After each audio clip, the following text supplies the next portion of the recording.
We don't know what the hell just happened. We just had to hold it together the best we could.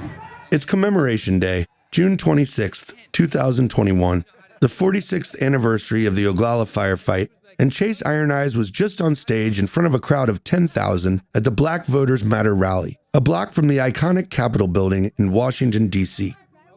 It was a beautiful moment until a white man in an American flag cape, Navy uniform, and Michael Myers mask crashed the party. Like he tried to steal the show. You know what I mean? Like, well, he's like I kicked him in the back. Like I felt like really. I pulled off the mask. You're about ready to fucking. That's Chase conferring with the most badass grandma you'll ever meet, Oglala shootout survivor Jean Roach, who fled for her life with Leonard Peltier and the other Aimsters while bullets were flying back on June 26, 1975. She was 14 years old at the time.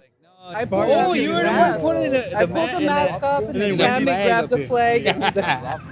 Maybe these guys are operatives, provocateurs. That's what I'm saying, too. Maybe they are. You're listening to Leonard, a podcast series about Leonard Peltier, one of America's longest-serving political prisoners. I'm Andrew Fuller. And I'm Rory Owen Delaney. We've spent the last 4 years working to share Leonard's story with a new generation of people.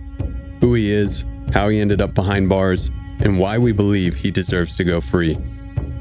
This is Season 2, Episode 6, What the Hell Just Happened? In this chapter, we visit Capital City, where we encounter either an undercover federal agent or your garden variety backyard luchador/white supremacist agitator. It was the Jerry Springer show on acid, the kind of scene you really gotta see to believe. Luckily, we got it all on camera, including the scenes featured in our last episode, because we're adapting this podcast into a documentary with the one and only Chase Iron Eyes, who's co-directing the film with us. The working title is Land of the Free, and you can follow us at LOTF_doc on Instagram and Twitter. But enough self-promotion. Chapter 6 is a doozy, so let's dive in. We've got a lot of questions to answer, like what we were doing in DC in the first place. We were in town to document the arrival of the Peltier Freedom Ride, a cross-country horse ride designed to raise awareness about Leonard's case, with stops in Nebraska, Missouri, Kentucky, West Virginia, and Virginia en route to Washington, D.C.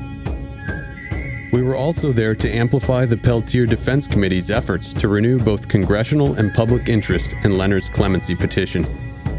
A lot had happened in the 6 months since Trump left office. President Biden canceled the Keystone XL oil pipeline, prioritized the investigation of missing and murdered Indigenous women, and named Deb Haaland as the new Secretary of the Interior, making her the first Native American to serve in the cabinet. There was also a new clemency letter circulating in Congress that was picking up signatures. Momentum was building, and after 46 years behind bars, there was reason to believe that Leonard had a fighting chance at freedom. So we dusted off the credit cards and bought some more plane tickets. After 2 years of the pandemic, this was our chance to finally go to DC and try to push Leonard over the line while there was still time. In advance of the trip, Andrew makes some phone calls to see if we can meet with congressional representatives from either party, but no one seems eager to sit down with us.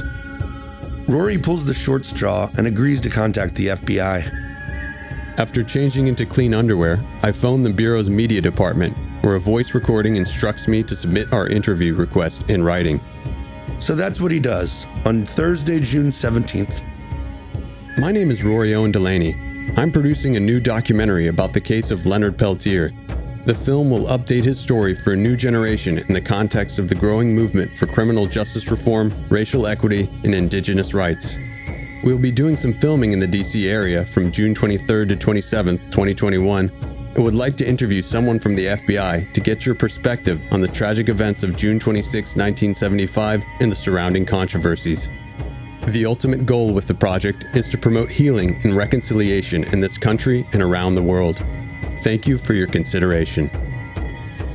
Rory hits send, figuring we'll never hear back, given the subject matter and short notice. But he receives a reply the following Monday, June 21st. Hello, Mr. Delaney. We typically need about 14 days lead time to process requests for on-camera interviews. Can you please provide the questions you wish to ask so that we can see if the FBI historian can answer your questions, or whether it would be more appropriate for someone else to do so based on the content? Thank you. Betsy Glick, Office of Public Affairs. Holy shit. The FBI was open to doing an interview. Then Rory noticed the second email from Betsy, a reply to her first message. Dear Mr. Delaney, please disregard my earlier email. As Mr. Peltier is still alive and there are ongoing petitions due to DOJ guidelines, the FBI is unable to conduct any media interviews until all legal issues are fully adjudicated. Betsy Glick, Office of Public Affairs. At 11:25 a.m., we were in business. At 11:36, we were bust. Less than 10 minutes after tentatively agreeing to an interview, Ms. Glick pulls the plug on it. Clearly, Betsy's boss had given her a quick 5-minute primer on where we could stick our interview request. Of course, this isn't really shocking. I think there's a lot of cover-up, and they'd have to explain what the hell they were doing there in the first place, with guns blazing, supposedly investigating a pair of stolen boots. That's civil rights attorney Larry Hildes. The FBI, they want to be the good guys. So we've got a whole new round of television shows about how wonderful the FBI is and how heroic they were. They've never been. Their major role, going back to their formation, was to attack the left. Anyone who dissents, especially anyone of color who's effective, is likely to be followed, harassed, otherwise attacked by the FBI. It is what they do. They not only do operations against organized crime and other stuff, which gets them a lot of the publicity they want, but they also act as secret police, silencing dissent. And they've done so for their entire history. FBI's counterintelligence program, COINTELPRO, it actually goes back to the late 40s, went on all through the 50s, spying on movements, sabotaging movements.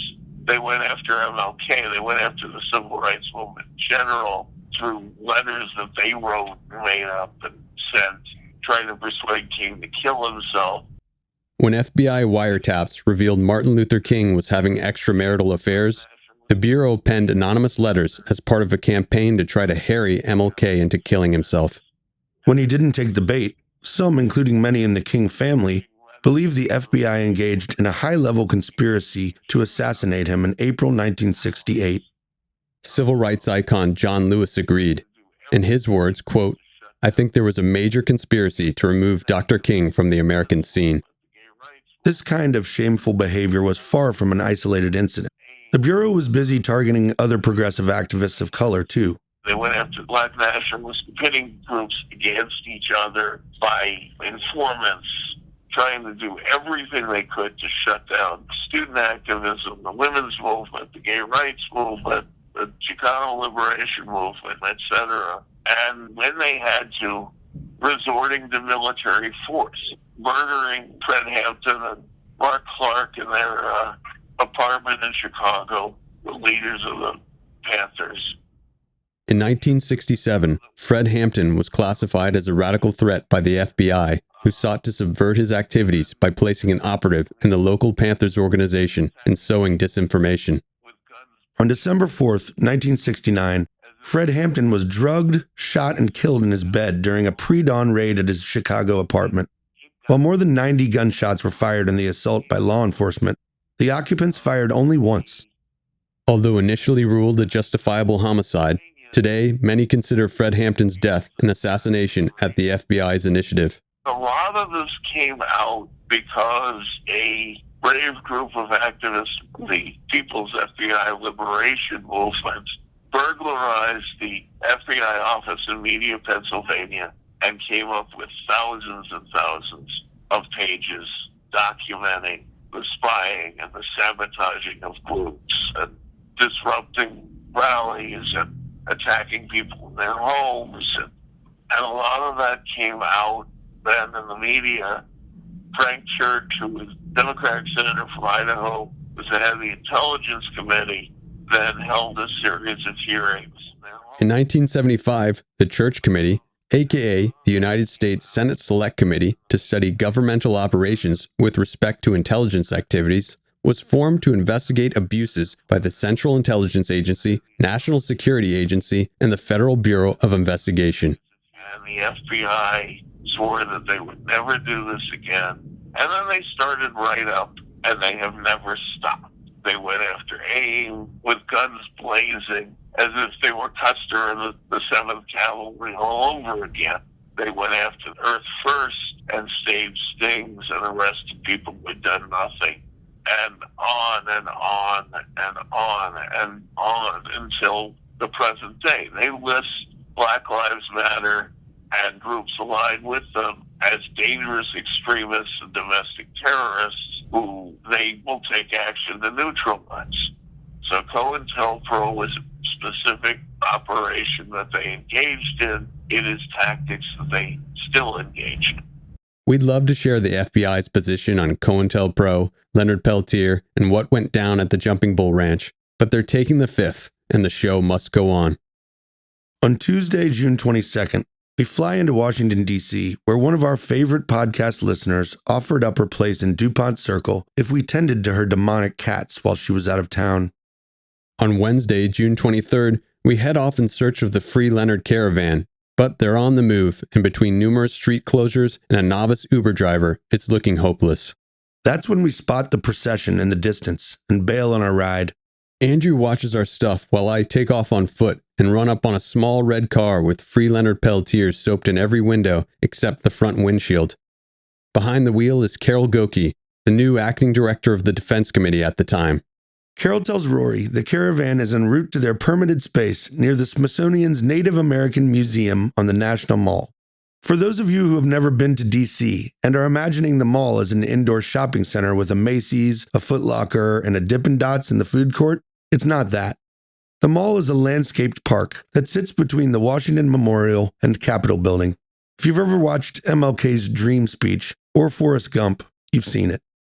Because of the summer heat, most of the pedestrian traffic that day concentrates on the tree-lined sidewalks, which run parallel to each other on either side of the park.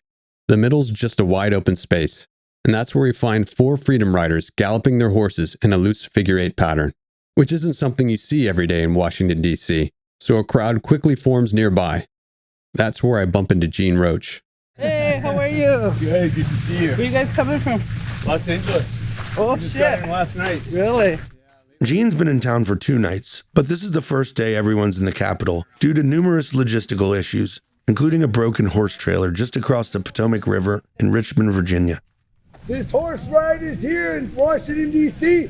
They came from Nebraska all the way here to support freedom for Leonard Peltier. 45 years unjustly incarcerated. We want Leonard Peltier to be free, for healing for all, freedom for all political prisoners, honor the treaties. That's Mike, a skater dude with a mop of curly red hair warming up the crowd. Next, Chief Matthew Black Eagleman addresses the audience from atop his horse. He's in his 50s and wearing a traditional ribbon shirt and war bonnet. Our government doesn't want us to know they hold political prisoners within their walls. Leonard Peltier is sitting in prison because he defended his people, just as much as any warrior in your U.S. military might do the same for your right. Leonard Peltier was an indigenous man who's sitting in prison and does not deserve to die in prison. He needs to spend the rest of his days having dinner with his family and his grandbabies that he's never seen. It's one step towards healing the fabric of this country. We are peaceful. We are peaceful people. We're not here to pick a fight.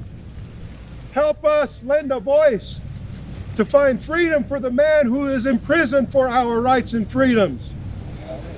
Just as the chief is about to dismount, a question is directed his way. Sir, can you speak to the missing murder Indigenous women and children movement? The person asking is a guy in his 40s in a desert camo vest with a press patch sewn on the back. He's filming the scene on a smartphone, and something about him seems a little off. What's Leonard Peltier's stake on all of the children being unearthed at the Catholic schools? There was a time of assimilation for indigenous people. During that assimilation, we were put in boarding schools. A lot of things happened. Everything was designed to eliminate our culture from us. These boarding schools, they didn't have the kind of heart that it takes to take care of children. Just recently, there was a mass grave of over 200 baby children found near one of these boarding schools.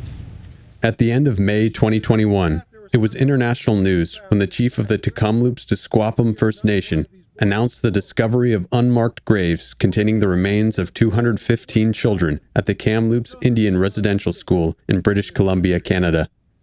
It was the first in a series of grisly discoveries. I also want to speak about missing children. Over the last year, 440,000 children have gone missing in this country. That's an epidemic. I want to say this much because if you don't hear it, you don't know it.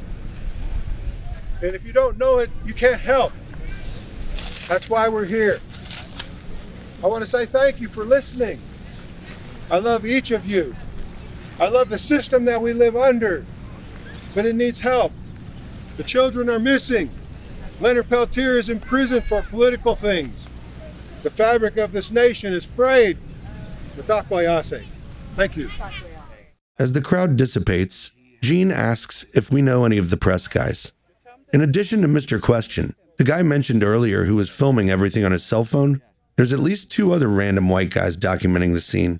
Both look to be in their mid-40s, appear to be friends, and seem somewhat out of place. I saw somebody wearing a press jacket, but Oh, okay, you don't yeah, know them. I meant to talk to. That's yeah, our I meant to introduce infiltrator. myself, but I don't Our know where he went. agitator. Carol Goki drops that bomb, but before we can get more details, the cops show up and request the removal of the horses. Evidently, the lawn has just been reseeded, and they don't want it getting trampled. Also, it turns out the defense committee doesn't have a permit for the spot on the mall we've been occupying. Carol apologizes profusely and gets let off with a warning. As the group starts into another song, a rickety horse trailer parks on 3rd Street to collect the Freedom Riders.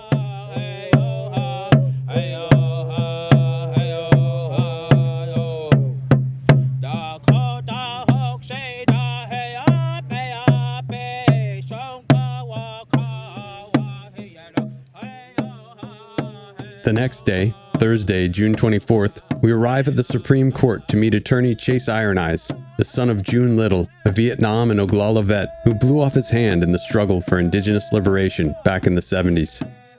But we aren't the only ones there that morning. An older gentleman stands in front of the Supreme Court like a human billboard with a giant vinyl banner featuring an unflattering photo of President Trump, alongside the text, "Toxic Loser." The gentleman's name is Stephen, and since 2018, he's dedicated his retirement to political activism. Chase introduces himself, and the two get to talking. Our country seems to be going through a crisis. How we were founded and how we were formed, there were people who had lofty ideals. Can we look in the mirror? That's the question. Or will we turn our backs on it again? And it's a dangerous, dangerous moment because the recalcitrants, they're armed to the teeth. Yes, I've said that regularly. This is a radical fringe, radical racist fringe. 1/3 of the population.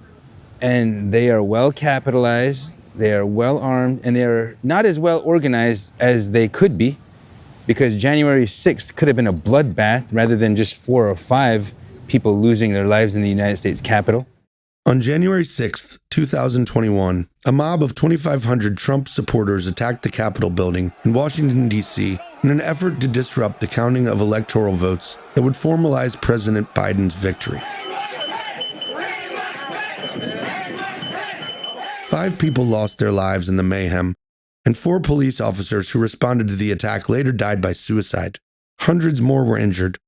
Almost half a year later, the Supreme Court, the Capitol building, and even the Library of Congress were all still fenced off as a precaution against further violence.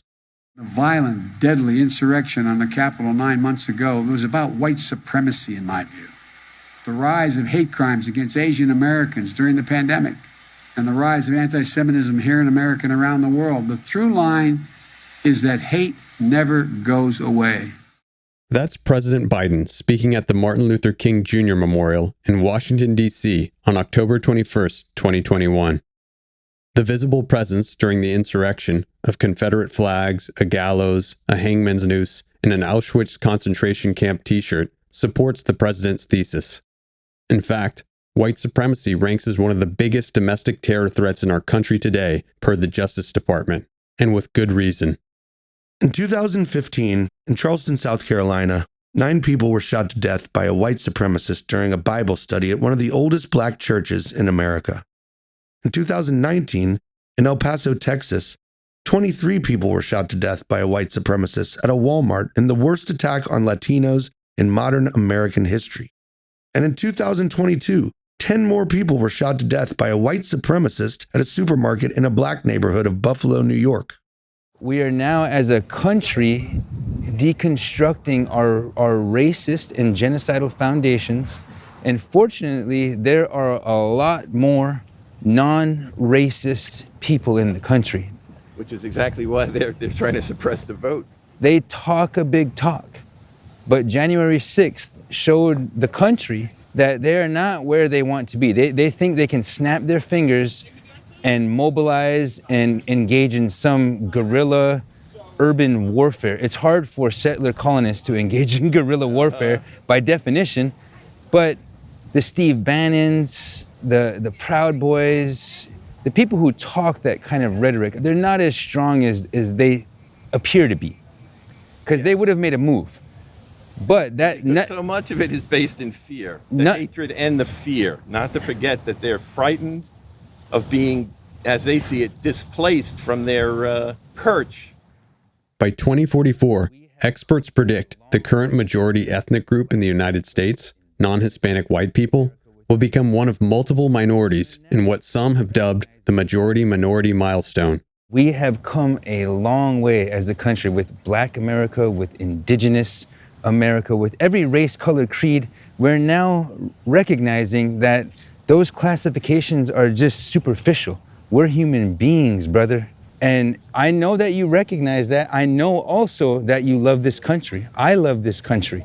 We love these lands and these waters. They've given to us, to the indigenous peoples, a way to walk on the earth in balance.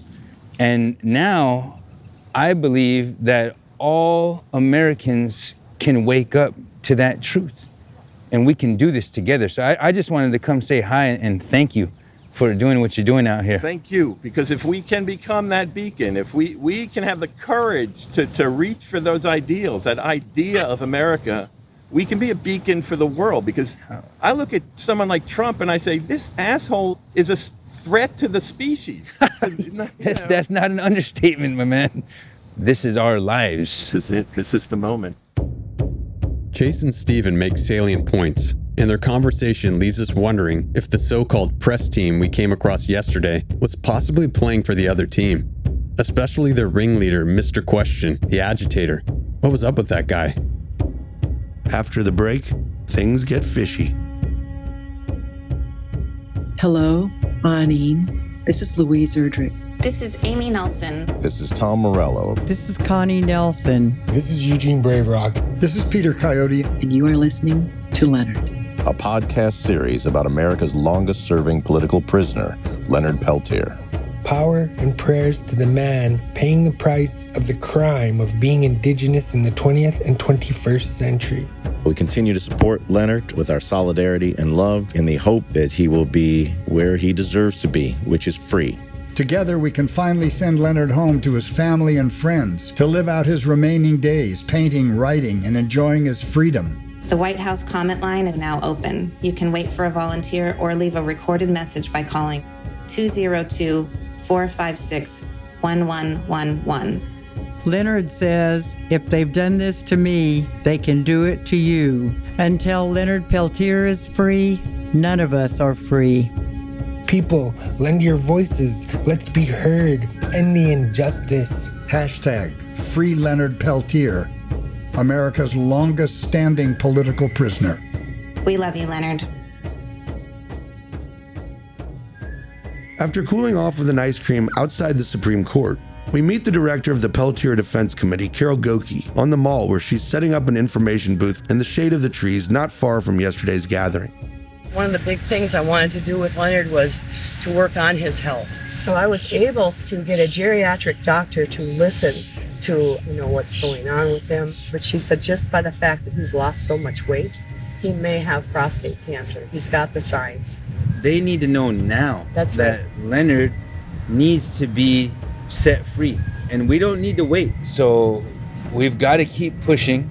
I know that engaging U.S. veterans in the cause for clemency for Leonard Peltier is a very important step. Chase is referring here to the Freedom Riders, several of whom are veterans. Suddenly, an old yellow school bus is rolling toward us down the pedestrian sidewalk. Ta-da! Here's our bus load of grandmothers. And these folks came from Wounded Knee with nothing but the clothes on their back and the love and support in their heart. And they're not leaving until we get heard.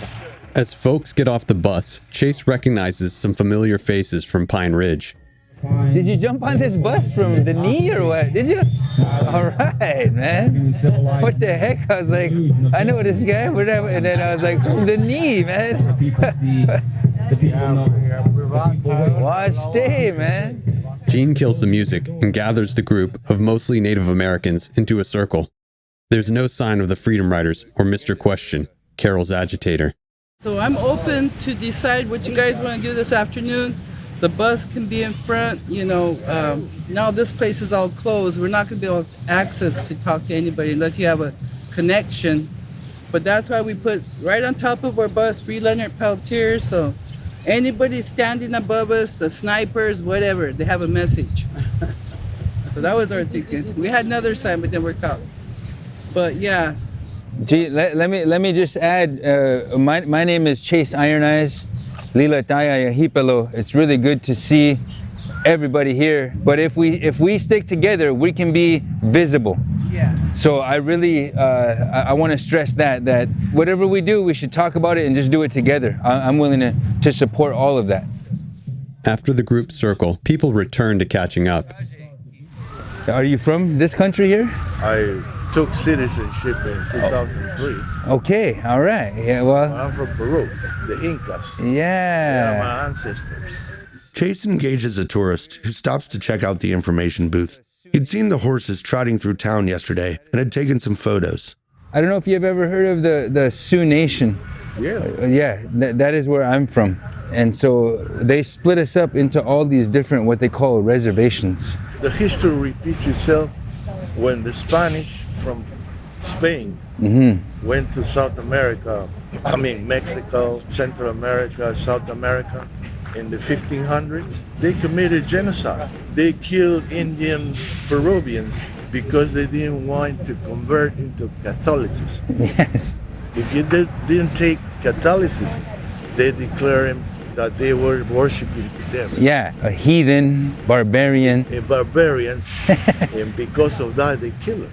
They killed thousands of Indians. Yeah. That's when Oglala Sioux tribal president Kevin Killer makes a cameo.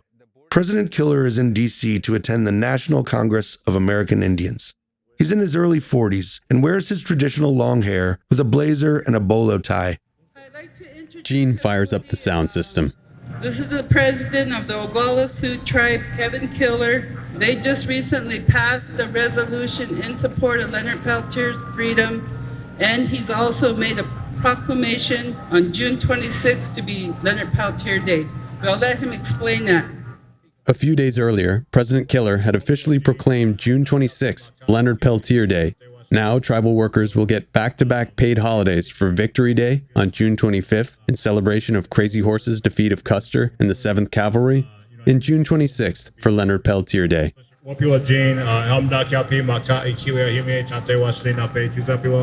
Again, I shake your hand with a warm and good heart. My Lakota name is Close to Earth. My English name is Kevin Killer. I appreciate all of you for being here, especially riding the bus.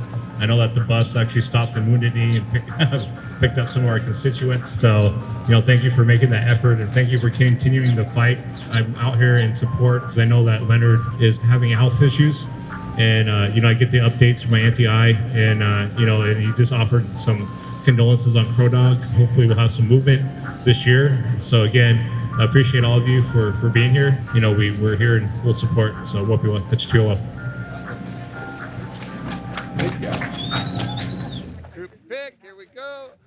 President Killer poses for photos with Chase, Gene, Carol, Mike, and about 20 Peltier supporters in front of the big yellow Free Leonard school bus with the Capitol building perfectly positioned in the background, like an activist's Christmas card. Until a not-so-friendly park ranger arrives on the scene and demands to know who's in charge. Someone points out Carol. This is illegal use of park property, so you cannot sell anything here. In addition to the information available at the booth, Carol has coffee mugs, pins, and shirts for sale. But they aren't exactly flying off the shelves. She's mostly giving away stuff to supporters for showing up. So I'm letting you know, so this cannot be here, so we gotta take this down. How you doing? You can take my picture all you want, that's fine. And then the bus has to be off our property. You can park the bus on anywhere on Jefferson or Madison, or you can park it on 3rd Street. So the bus has to move as of now, and this has to be shut down and put away. Apparently, you aren't allowed to park school buses on the sidewalk at the National Mall, especially when they're festooned with Free Leonard Peltier banners, painted with hippie flowers, and look like something out of the electric Kool-Aid acid test. We're also informed that we're not in our permitted quadrant. Evidently, we're supposed to be in quadrant number 201, but there's one minor problem. No one knows where that is, including Ranger Torres. I don't know what 201 is, but I know it's not this residence, because this is... You don't know how should we... Well, I'm telling you, this is not 201. I don't know what 201 is. I can find out, but I know this is not 201. We need your help. Okay, yeah, I have no problem doing that for you. I can do that. Okay, so let's start taking... After getting us directions to 201, Ranger Torres loiters to make sure we clear out. That's when Andrew and I hop into the bus with Gene, Roach, and the Wounded Knee grannies. Mike starts up the engine. One of the wheels is gonna go off this curb here. All right, come on. The bus bottoms out in between a line of ice cream trucks parked on 3rd Street Southwest, just across from the Capitol reflecting pool. That's Mike's friend Wendy, a young mom who's toting her toddler along for the trip. She and Mike drove the grannies over 1,500 miles from Wounded Knee, South Dakota to Washington, D.C. We're gonna go over and meet Bernie Sanders, try to meet him when he goes to speak on that stage that they're setting up there. And then from there, meet the horse riders in the Department of the Interior. Between the Capitol building and the Washington Memorial, a stage is being assembled as the endpoint for the We Can't Wait march, where activists would be calling on Congress to give citizenship to undocumented workers. The plan is to approach the organizers and see if Chase can speak before or after the keynote speaker, Senator Bernie Sanders. Right, so we got the president of the Oglala Sioux tribe and Chase and the elders, survivors, shootout, and we're all planning these actions. Bernie's coming and they're dumping their manure. I love how it comes down to the wire like that. Mike's referring to Horse Nation here. Evidently, someone had just gotten a status update from them in spite of their increasing aloofness. The bus parks and everyone regathers on the mall, where they strategically position themselves for maximum visibility. Hundreds of immigrant activists come marching in, where they're welcomed by Peltier supporters, waving Free Leonard posters and banners.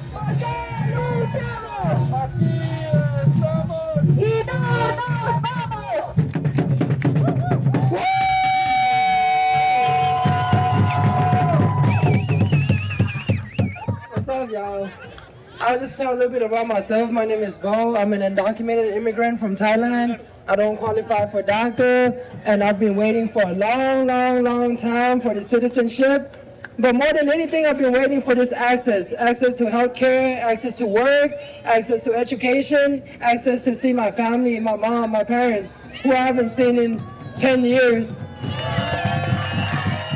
After 30 minutes, Gene decides to see if anything's cooking over at the Department of Interior, where it's rumored the Freedom Riders will be serenading Cabinet Secretary Deb Haaland.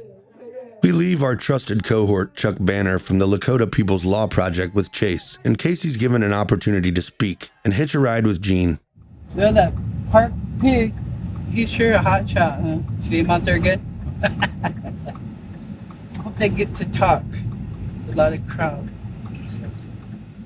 Gene looks back at the rally as we sit at a red light. She's driving a big truck.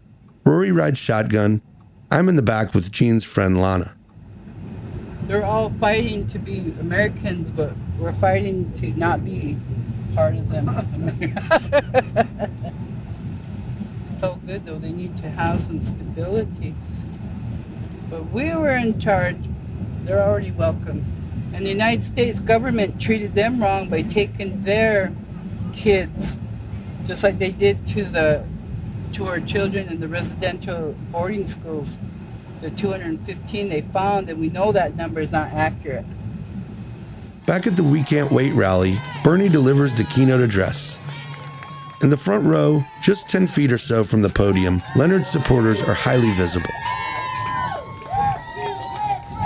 Let me begin by thanking our undocumented brothers and sisters for being on the front line in providing critical services during this pandemic. They have put their lives on the line and in some cases have died to keep this economy going. Our job now is comprehensive immigration reform. Thank you all very much.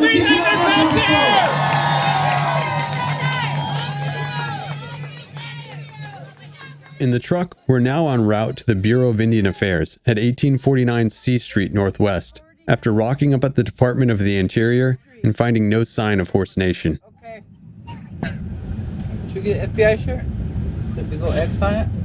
Yeah. Got some red paint. As we grind through rush hour traffic, Jean's grandson Dre texts with good news. Oh, they're gonna let them talk at 3? Amazing. The We Can't Wait organizers agree to let Chase address the crowd. Keep going. I think we just passed it. That's D Street. We make 3 right turns and eventually find BIA headquarters, where we bump into Chief Eagleman. He doesn't look happy. What's up, people? I don't even know why we're actually here, but they want to go in there and talk treaties with the BIA. I mean, I don't know nothing about treaties. Yeah, that's a dangerous move. I don't know what the hell Ken's thinking. Ken Forecloud, the creator of the Freedom Ride, sits on top of his horse by the rickety trailer across the street. He's wearing dirty jeans and a Harley tank. So you're the first person to start this rally. Was it back in 2018, Ken? Yeah, I think so. I'm not feeling so good today, boys. Oh, I'm sorry. Maybe do you need some water? No. You're good? Okay, we won't film. Ken didn't really feel much like talking to us, but Gemma, a 30-something Native American mom, waves us over as she saddles a horse. Her 10-year-old daughter Maya waits patiently in the shade of the trailer. I just came in from Taos, New Mexico, USA. I'm from Wumaniti Earth Native Sanctuary. We're a nonprofit supporting human rights with hemps and horses. I helped sponsor the bus to get here with the Wounded Knee elders and the sacred Ayate Owan drums. And I'm just grateful to be here. This is an incredible horse here. Her name's Raven. We have incredible horses here with us.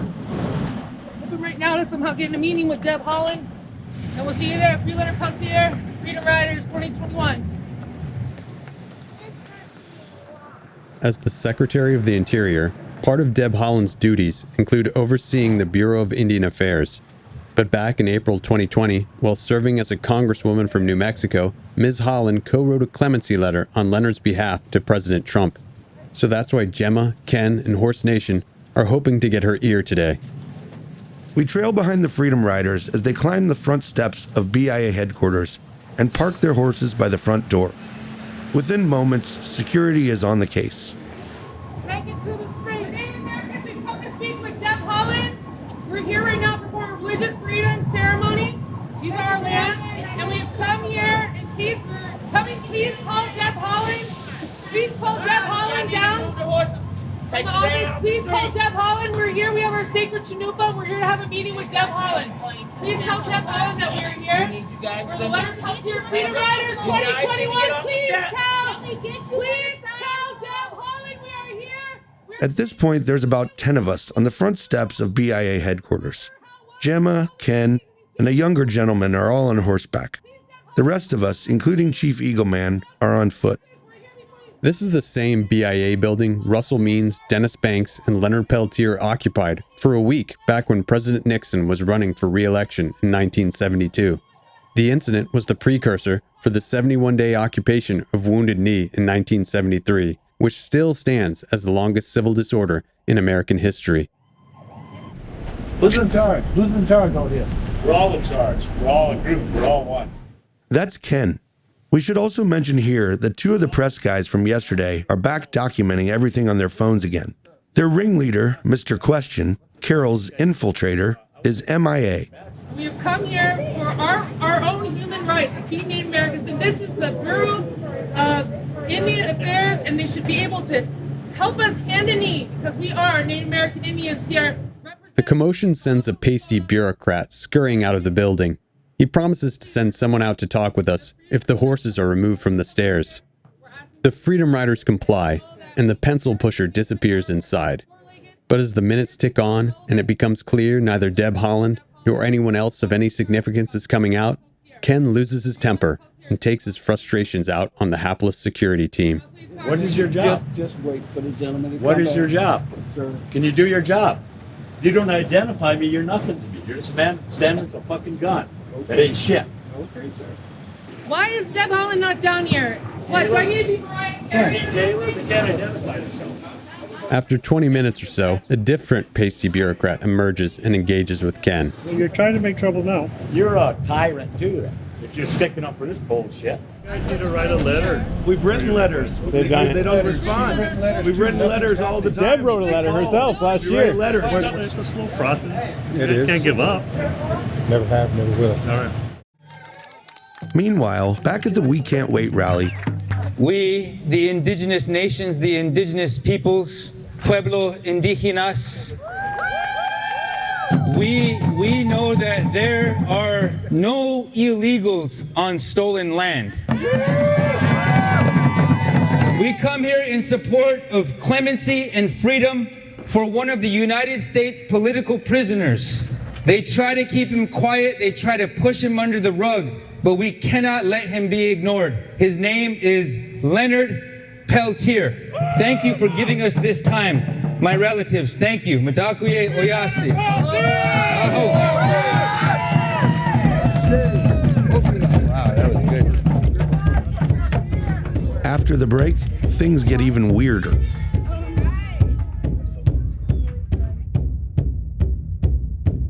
Bonjour, Kisakola Indishinakaz. My name is Kisakola. I'm from the Anishinaabe tribe of northern Minnesota, and you're listening to Leonard. And I grew up on the Iron Range, and I grew up aware of our rights, aware of what happened to our brother Leonard. So I became aware at a very young age, as many singers-songwriters do of our genre. I call it Native Americana genre. I remember writing with activist Floyd Westerman, and Floyd would say, well, in the old days, we would just kick them on the shins with truth.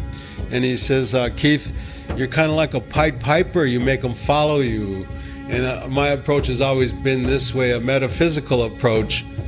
I say we lead people gently to a brutal truth. And I think that's what's going to have to happen for Leonard. A lot of people are going to have to come to this metaphysical understanding of what it is and why he is and what he's in jail for. Leonard has become a symbol for Native rights and sovereignty and all those things that are important to us. We could define our Native rights by defining his. And so until we're all free, we're not free.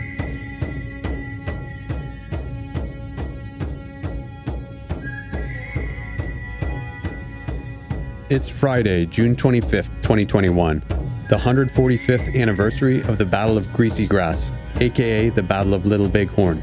On this day in history in 1876, Lieutenant Colonel George Armstrong Custer and more than 200 troopers and scouts from the Crow tribe were annihilated by a combined force of 1,800 Lakota Sioux and Northern Cheyenne warriors near the Little Bighorn River in present-day Montana. For the Lakota and their leader, Crazy Horse, it was an historic victory.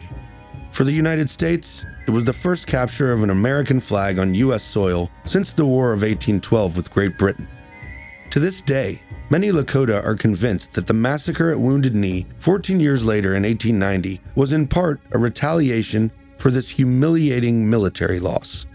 That's because the Wounded Knee massacre was perpetrated by the 7th Cavalry, who after disarming the Lakota, shot them down in ditches, showing no mercy to women or children. For these deeds, 20 soldiers were awarded Congressional Medals of Honor, but today there is a bill in Congress that would strip these commendations, the Remove the Stain Act.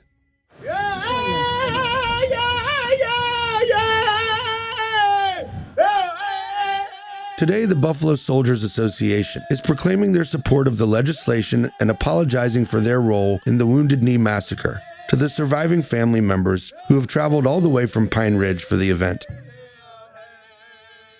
The Uptown Boys, an intertribal powwow drum group based in Washington, D.C., kick things off.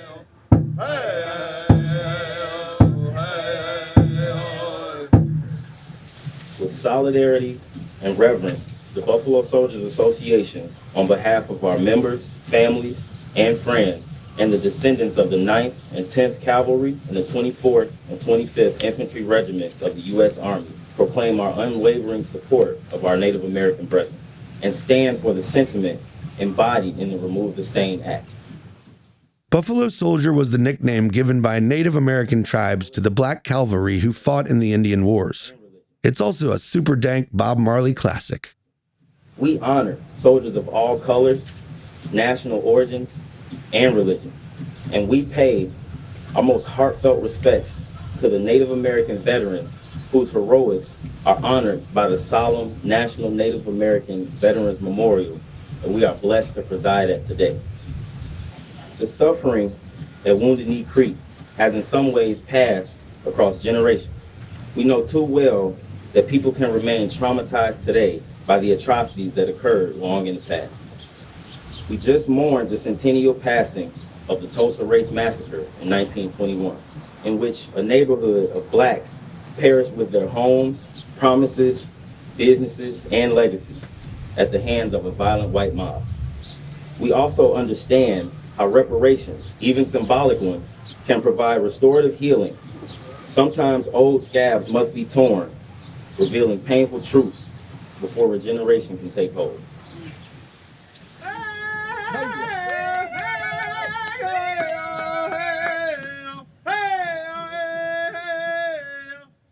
Also attending the event are Hawaii Congressman Kai Kahili and Kansas Congresswoman Sharice Davids, who both deliver remarks in support of the Remove the Stain Act. But the speaker who receives a standing ovation that day is Marcella LeBeau, a 101-year-old Native American veteran. Marcella was an Army nurse and served in World War II on the beaches of Normandy during D-Day, the largest military invasion ever assembled.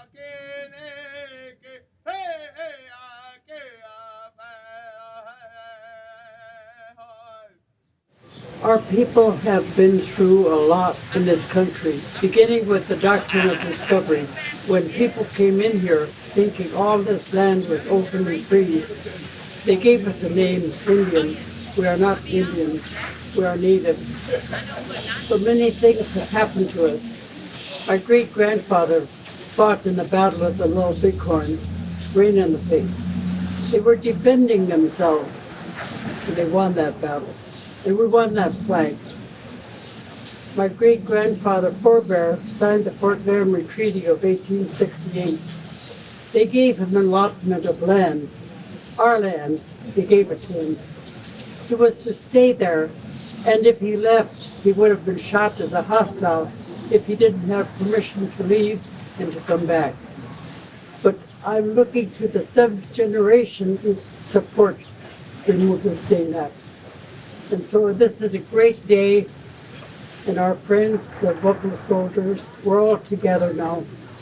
And I will thank you all for being here.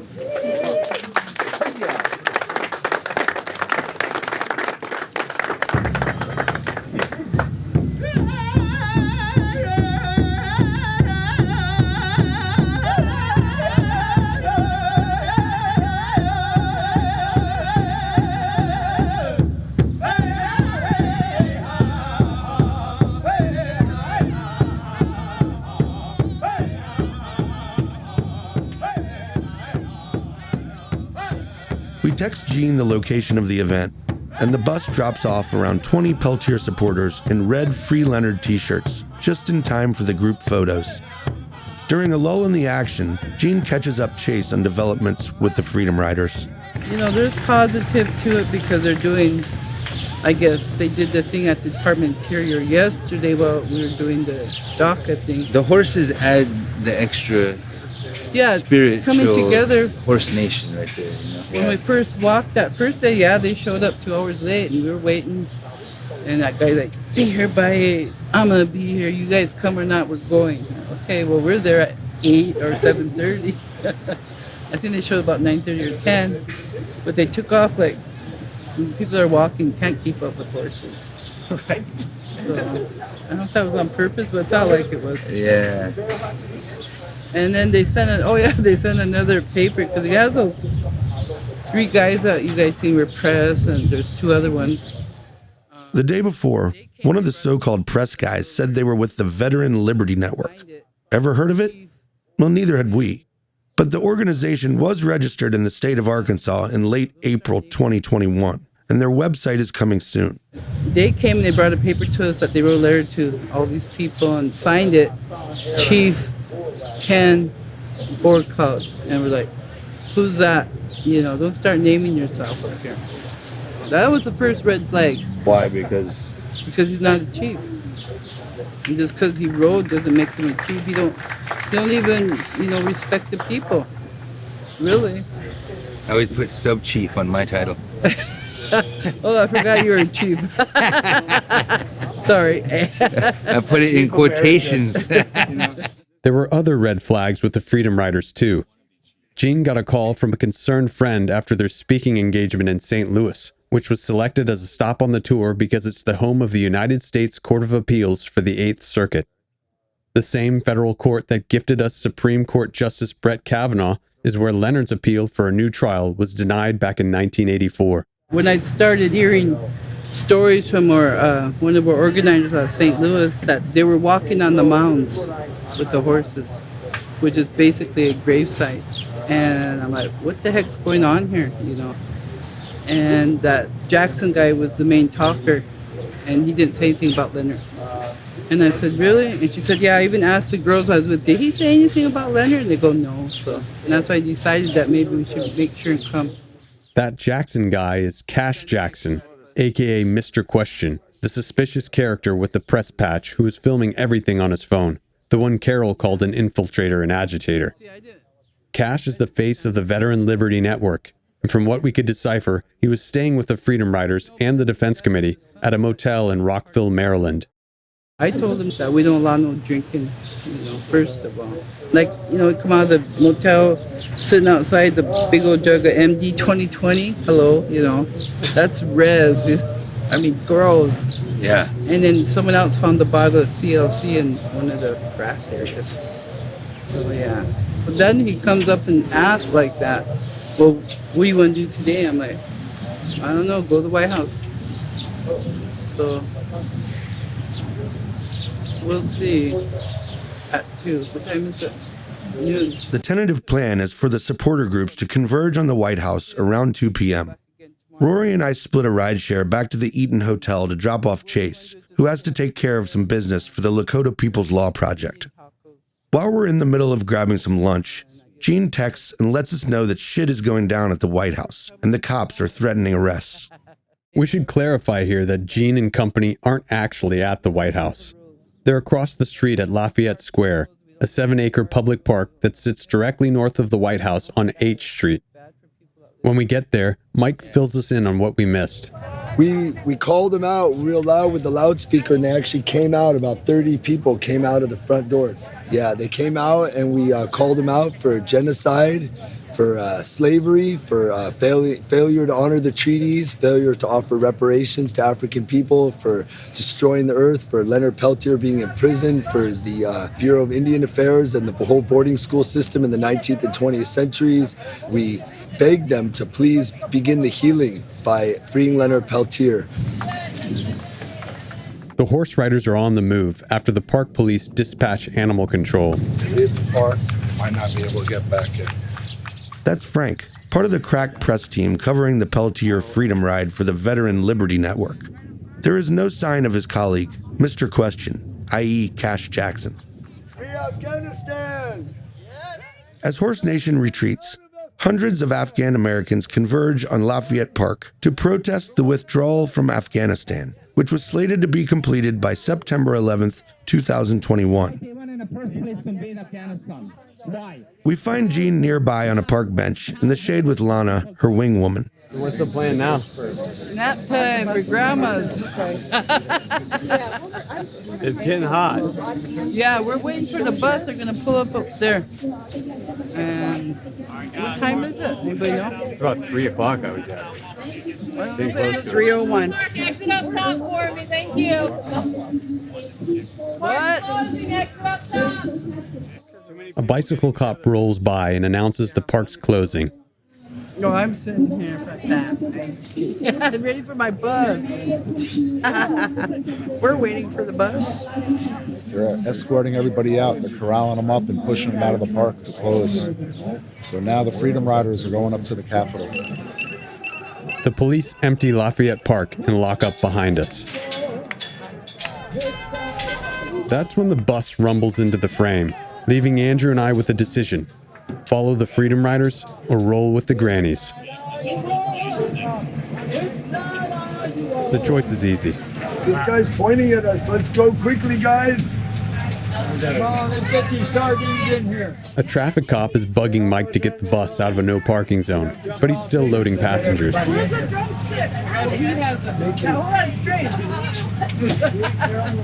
So, we're getting out of here right now. No, there's enough room for everybody. There's always room. There's Indian bus. We need to protect our elders. They didn't need to go to jail for this. No. That's Dre, Jean's 16-year-old grandson, chiming in as Carol holds court. They allowed us to We're in there for a very long time. Sing and to pray. We're there for a while. And yeah, we were there probably a good part of an hour before they said, you know what, gotta stop this. And we got the people, the Afghanistan supporters on our side. They stood with us. Yep, Black Lives Matter. Oh my God. Where do you want Mike to go? Back down to where we was. We need to find a bathroom. Hey, yell out the window. Free Leonard Peltier! Free Leonard Peltier! Free Leonard Peltier! Free Leonard Peltier! Free Leonard Peltier! After the break, the shit hitteth the fan. Hi, this is Misty Winston, host of The Misty Winston Show on TNT Radio, and you're listening to Leonard, a podcast series about Leonard Peltier. As a staunch advocate for political prisoners and whistleblowers in the United States and around the world, my ultimate goal is to raise public awareness for the wrongly convicted in order to bring them home once and for all. There is no one more deserving of freedom than Leonard Peltier. Thank you for listening to this podcast, and please continue to spread the word and encourage your friends to do the same. To hear my radio show, tune into tntradio.com or catch me on Twitter at @SarcasmStardust. To help Leonard, please call the White House comment line at 202-456-1111, Tuesday through Thursday between the hours of 11 a.m. and 3 p.m. Eastern Standard Time to leave a message for President Biden. Staff is paying close attention to the call volume, so don't be shy. Let's make the world a better place and set an innocent man free. Free Leonard Peltier.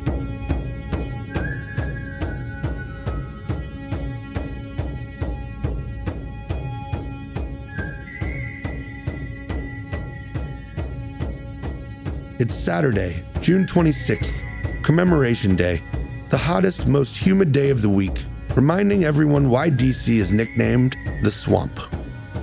In the early morning on the National Mall, Chase bumps into Ken Forecloud, the leader of the Freedom Riders, and interviews him without us. I said, well, what do I need a permit for? I'm an Indian. The Indian don't need a permit. I said, where did Sitting Bull get his permit? Tell me that. Where did Crazy Horse get his permit?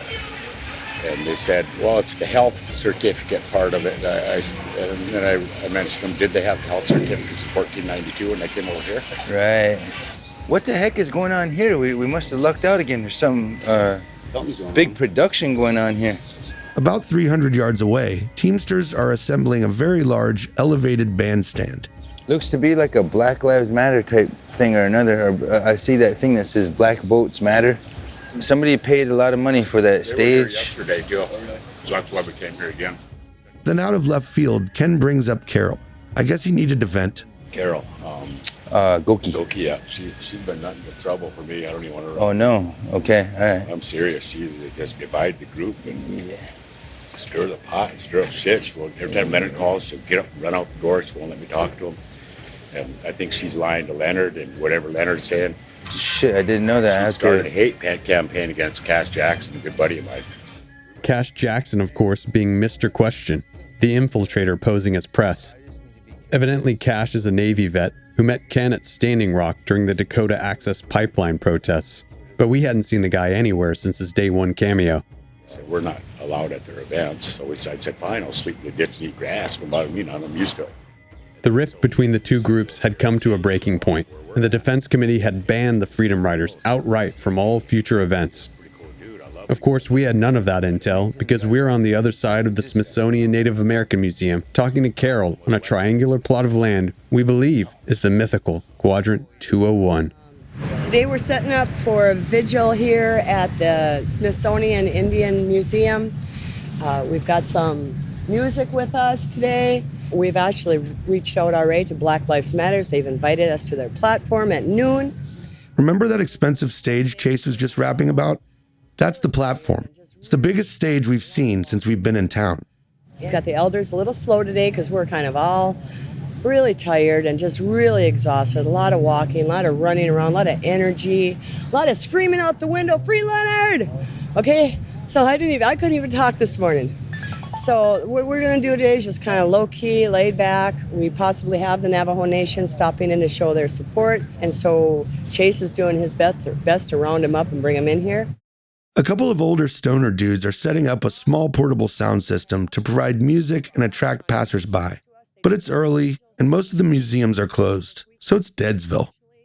Things go from bad to worse when the park police inform Carol we're not in our permitted area, the infamous Quadrant 201. But really, there is a larger issue. I think really the best approach is going to be if you guys can maybe try to self-regulate the horses without our involvement. I knew you were going to look at me like that. Without our involvement. That's right. And obviously we don't want you do what you can, and that's all we can ask. Right. And the biggest thing is going to be just not to interfere with the other event. Absolutely. All righty? Totally agree. All right, thank you. What the nicest park ranger in DC is trying to say is, there's concern Horse Nation will interfere with the Black Voters Matter rally due to kick off in a couple hours on that mammoth bandstand previously mentioned. After that splash of cold water, the group elects to pack it in and coalesce into the BVM event, where Chase would soon be speaking. The rally is the last stop on the Freedom Ride for Voting Rights, a 9-city 8-day tour protesting new voter restriction laws impacting voters of color. Any minute now, thousands of activists would come marching down 3rd Street, concluding the 800-mile march which began a week earlier on Juneteenth in Jackson, Mississippi. Juneteenth is a new federal holiday that commemorates the emancipation of slaves on June 19, 1865 in Texas, the last state of the Confederacy with institutional slavery. This is what democracy looks like. Show me what democracy looks like. This is what democracy looks like. The demonstrators parade down 3rd Street in matching red t-shirts with picket signs that read, "Protect our freedom to vote." We filmed them from the front of the pack until 3 Freedom Riders swoop in from the side on horseback, cutting off the marchers and trotting right into our shot. Because Ken and his cavalry aren't wearing Peltier shirts or anything recognizably political, no one knows what the hell's going on. Least of all Andrew and I, who distance ourselves from Horse Nation and disappear in the crowd.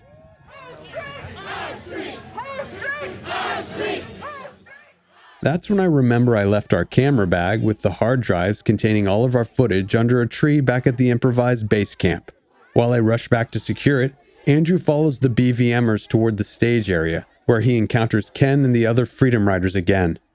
But they have a new friend, and he's baffling the largely African-American crowd. This is the first time I spy the man in the American flag cape and Michael Myers mask.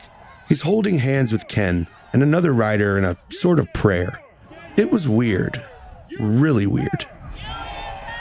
Black voters matter!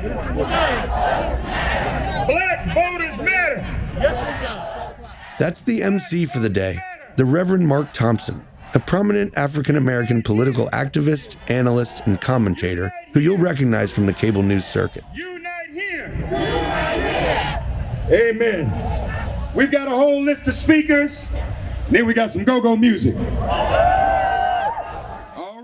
Rory and I reunite with Chase and the group at the side of the stage just as they are being escorted in preparation for their appearance.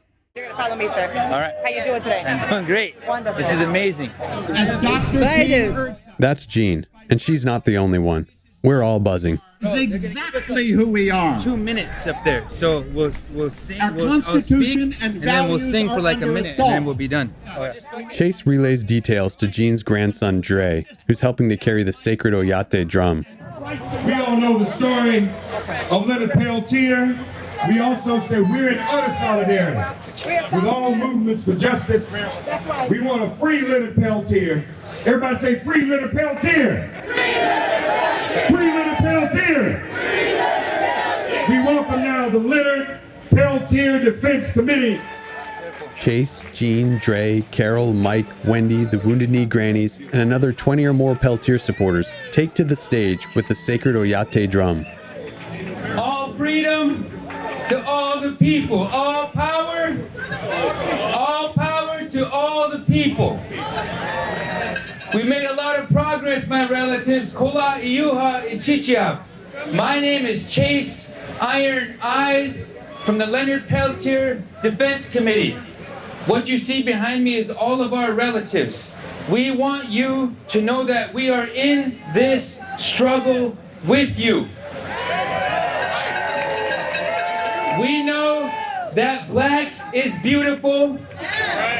We know that you are our beautiful African indigenous brothers and sisters. We know that you have a connection to the sacred universe. You have power within you, just like we do. But we also know we cannot settle for platitudes. Juneteenth is a marker of progress. It shows that the President of the United States, the Congress, the Senate, they cannot ignore our power together. We put them in office and they must do more than Juneteenth. They must free all political prisoners. Just like Mumia Al-Pu Jamal, Sundiata Al-Kholi, Machulu Shakur, Jalil Mutakin, Leonard Peltier is doing all of our time, and we can't stop, we won't stop. We cannot stop, we won't stop. We know that black votes matter. This is our moment. Our relatives, this is our moment. They cannot ignore us. We are power together. Undeniable, unconquerable, dignified power. My name is Chase Iron Eyes. We're going to offer a song for all of our relatives here. Hold your hands up and connect with us as we send our voice. Wopila Taka Ichichapelo.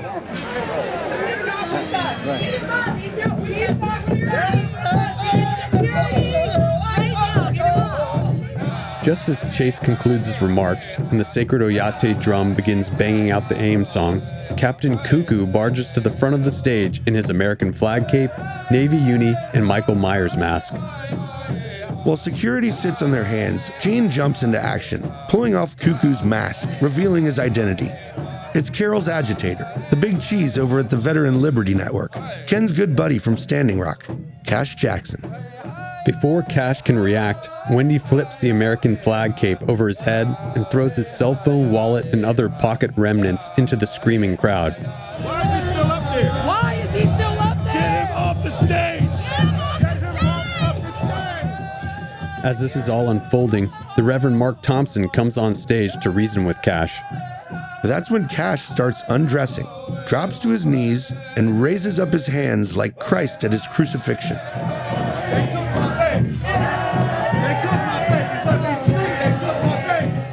That's Cash yelling, "They took my babies," and "Let me speak." At this point, the co-founder of the group Black Voters Matter has seen enough and positions herself in front of Cash with a yard sign held above her head. She's Latasha Brown, one of Glamour magazine's Women of the Year. One by one, folks join Latasha in front of the stage, raising signs, flags, and whatever else is handy to obfuscate Cash's antics from the crowd, which cheers when security finally removes him from the stage. Get this asshole out of here.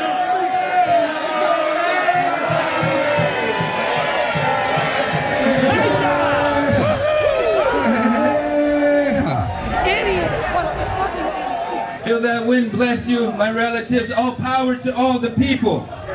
All power to all the people. My relatives want to free all political prisoners. Oh, sorry about that guy. He's not with us. Thank you all so much. Let's hear it from the Leonard Peltier Defense Committee.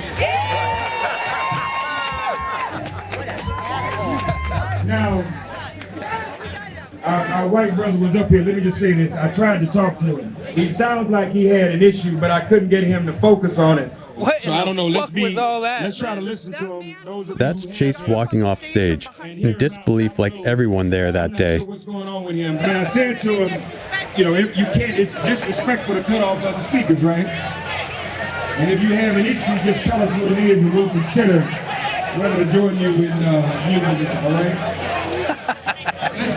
That was a microcosm. We cannot forget about the struggle of the indigenous people. As we decompress, Latasha Brown makes her way over to Chase in a show of solidarity. When we work together, what happens? Yeah, that's we right. We can shut it down. That's Thank all. you for that. We had y'all back and y'all front. Thank you. That's right. That's all right. It was beautiful. Thank you for your offering. Thank you for your prayer. It worked out. Let me Thank get you for bringing that. All right. Power to people, y'all. Thank you. Creator is blessing our path, but also throwing these challenges in there. You know, just making us all wonder, how is that happening? Like, what is going on here? And I couldn't even, I was like, what the fuck is going on? Well, you know what? I'm just going to sing, you know? That's Cash. But what's his real name? Oh. Benjamin Winterweedle. His real name is Benjamin Winterweedle. But that must not have sounded cool enough to run for governor on the Libertarian ticket in Illinois back in 2018, so he changed it to Grayson Cash Jackson. They sabotaged what the fuck you guys organized there. It's not good for Leonard. It's not. No. It's just not. Yeah, this one just chaos. Actually, you know what, Chase? He didn't mess up the event. As a matter of fact, it went on longer. The people loved it. The MC came out afterwards and said that something's wrong with that cat. It's a beautiful He played story. a role. Some crazy way. That's how I have to. It looks like, well, to me, it's like the Peltier community is always being attacked. That's why I came. Yes. Because I didn't trust the Freedom Riders. I'm so glad you came. We were just thinking about it last night. When they went to St. Louis, they didn't represent Leonard Peltier. They went in and he was doing the talking about DSS and his children.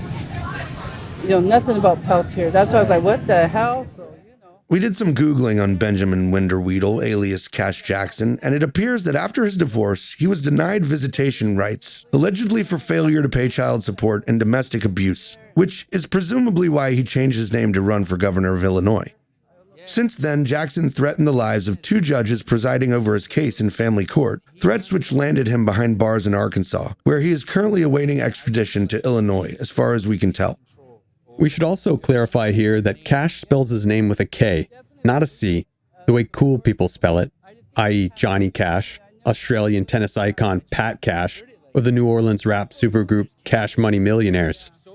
Nope, it's Cash with a K, and not a backwards one like corn, leaving us to wonder whether or not his unconventional spelling is supposed to be an alt-right dog whistle, or just bad taste. We couldn't be sure. But what we did know is that just the day before, Cash's associate Frank bragged they had boots on the ground during the January 6th attack on the Capitol, an attack that we now know was instigated by white supremacist agitators. But then again, it shows how we're attacked by white supremacy, which that guy looks like. Like he tried to steal the show. You know what I mean? Like, well, he's like, I kicked him in the back. Like I felt like really. I pulled off the mask. about ready to fucking. I pulled Oh, out you the were the mask. one putting the I pulled the mask off, and then Tammy grabbed the flag. You know what? I heard someone say you're not supposed to be here. And I look down and it's fucking Cash. But it's really funny. Maybe these guys are operatives, provocateurs. That's what I'm saying too. Maybe they are. Fucking infiltrate one of the the arms of the movement, the horse ride. Yeah, and did you see them when they came in? They weren't wearing I was trying to make peace with them, and they're like going shit on us like that, man. Well, they weren't. So either we met an undercover federal agent or your garden variety backyard luchador / white supremacist agitator in an American flag cape, Navy uni, and Michael Myers mask. As we reflected on all the craziness, we grew increasingly suspicious of some of the Freedom Riders' motives, specifically Cash and his entourage of rednecky white vets. Supposedly, they were participating in the Freedom Ride to support Ken in his mission to raise awareness about Leonard. But reportedly, they didn't even mention Leonard at the stop in St. Louis. All Cash had talked about was DSS. And what does DSS have to do with Leonard? Nothing. It's a total non sequitur. If Cash were genuinely concerned with family court reform, there are a lot more effective ways to influence decision makers than piggybacking on the Peltier Freedom Ride and shoehorning your own personal bugaboos into the discourse. That's why we don't believe that they were there to help Leonard. We believe that they were there to discredit him by muddying the waters and sowing division. Why else would Cash get on stage at a Black Voters Matter rally in that outrageous costume? No one could honestly believe dressing like the KKK's Phantom of the Opera was going to amplify his message and get him heard that day. Which leads us to the conclusion that maybe what we had just witnessed was the FBI's version of COINTELPRO in 2021. Maybe it was all just an elaborate stunt to sabotage a powerful political moment for Leonard. Or maybe it was just a random episode of mental illness. We'll likely never know, but it wouldn't be the first time the feds infiltrated a political movement. Earlier, we referenced their infiltration of the Black Panthers, but the Bureau also infiltrated AIM. One of their most famous informants was Douglas Durham, a white guy from Iowa who passed himself off as a Native American and became AIM's first national director of security. In 1974, Durham secretly relayed information to the government while Dennis Banks and Russell Means were on trial in Minnesota for their roles in the Wounded Knee occupation. According to Wickeldock attorney Ken Tilson, there was no person other than defense counsel and the defendants themselves who knew more about the total plans, concerns, and stratagems of the defense than Douglas Durham. Although Means and Banks were ultimately acquitted on all charges, a lot of damage had already been done. In the days before Durham's exposure, 28 Aimsters were arrested on a single weekend, crippling the organization in the years to come. Durham's exposure as an informant and agent provocateur attracted the attention of Idaho Senator Frank Church, who created the Church Committee in January 1975 to investigate reports of domestic spying in the FBI, NSA, and CIA. On May 2, 1975, Durham was interviewed by Senate staff, who then subpoenaed him to testify before the full committee. On June 23rd, Attorney General Edward Levi received a formal letter laying out the committee's intention to conduct interviews with the former Bureau informant. But on June 27th, one day after the Oglala firefight, these plans were abandoned. And thus, the Church Committee's investigation of COINTELPRO and AIM came to a sudden and unfortunate end, in what is a curious timeline to say the least. But there's something else you should know about Durham. He was a disgraced cop. Following the unexplained death of his first wife in 1964, the Des Moines police dismissed him from the force after he was diagnosed as a paranoid schizoid personality with violent tendencies who was unfit for employment involving the public trust. The Des Moines police thought he knocked off his woman, which means the FBI thought he did too. So if the FBI was willing to work with an alleged killer like Durham, they'd be willing to work with an alleged deadbeat like Cash Jackson. His mental fragility gives the Bureau exactly what they'd want from a provocateur or agitator: plausible deniability. These are the thoughts racing through our minds as we try to process the events of the past few days, when a longtime Leonard supporter emerges from the crowd. I have known Leonard's case for more than 40 years. This is Shaheen, a physics professor at a small college in Pennsylvania.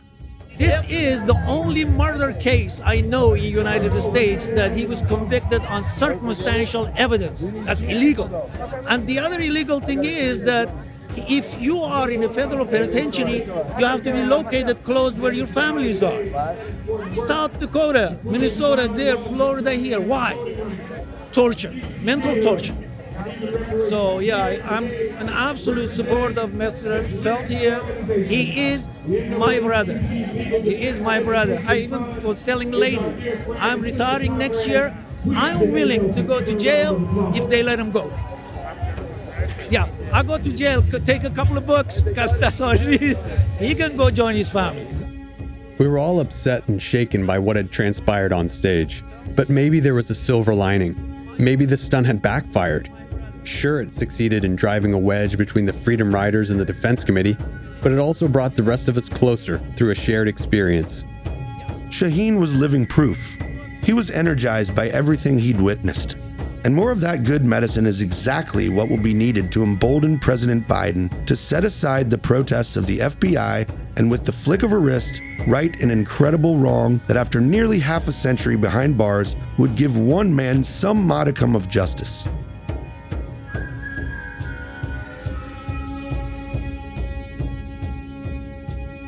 This episode is dedicated to Larry Hildes, who passed away in November 2021 after battling a long illness.